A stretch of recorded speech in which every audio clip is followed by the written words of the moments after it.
बड़ी बिना आमर ओडिशार पखाल कंसा पूरा हुएनी। बड़ी तो आपण अनेक प्रकार खाइथिबे, बिरी बड़ी, चाउल बड़ी, फूलकोबी बड़ी, एमिति अनेक प्रकार बड़ी। चलंतु आज बनैबा आलू बड़ी। एठारे मु अध केजी बिरी को रातिरु भल भाबरे धोईकी बतुरेई नेइथिली। सकाळे ताको आउ टिके भल भाबरे धोईकी चलंतु चिकन करी ग्राइंडिंग करनेबा। बिरी बाटिला बेले अल्प अल्प पानी देकी बाटिबे, पूरा काठुआ करिकी, नहले बड़ी पकेला बेले बड़ी भल भाबरे पकई हेबनी, बोही जिवो। मु एठारे सबु बिरी को बाटी नेइछि, ताकू 2-3 घंटा रेस्ट पई छाडी देबा।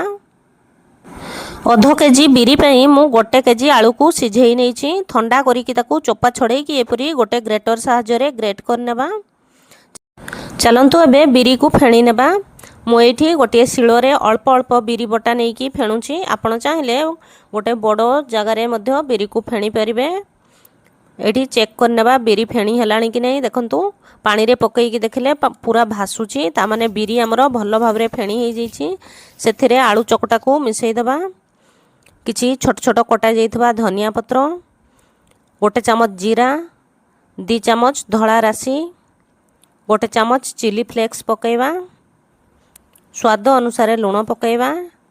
सबू को भल भाबरे मिक्स करनेबा। आपण चाहिले एथिरे अदा रसुण पेस्ट मध्य पकई परिबे। मु बड़ी पकईबा पई एठारे गोटे तेल पैकेट को काटिकी नेइछि। आपण चाहिले हाथ रे मध्य पकई परिबे। तेल पैकेट रे एपरी भरी नेबा। गोटे कोण को काटिकी एपरी बड़ी पकई नेबा। मु एठारे पॉलिथिन उपरे बड़ी पकाउछि, आपण थाली उपरे मध्य तेल मारिकी पकई परिबे। एही बड़ी पूरा फूल परी हल्का हेछि एवं खाइबा को मध्य बहुत ही टेस्टी लगी थाए। वीडियोटी जदि भल लगी थाए ताहले गोटे लाइक, शेयर एवं कमेंट करंतु। आउ जो माने मो चैनल रे आज नुआ अछंती प्लीज मो चैनल को सब्सक्राइब कर दियंतु। देखंतु एठी मोर सबु बड़ी पका सरी गलानी। अध केजी बिरी रे एतिकी बड़ी हेछि। एहा को 3 दिन पूरा टाण खरा रे सुखई नेबा। देखंतु 3 दिन परे मोर पूरा बड़ी सुखी जाइछि एवं बड़ी बहुत हल्का हेछि।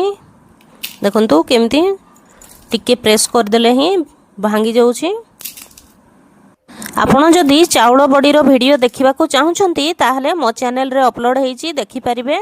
रिलेटेड वीडियो रे मु देई देइछि, आपण ताको देखि परिबे।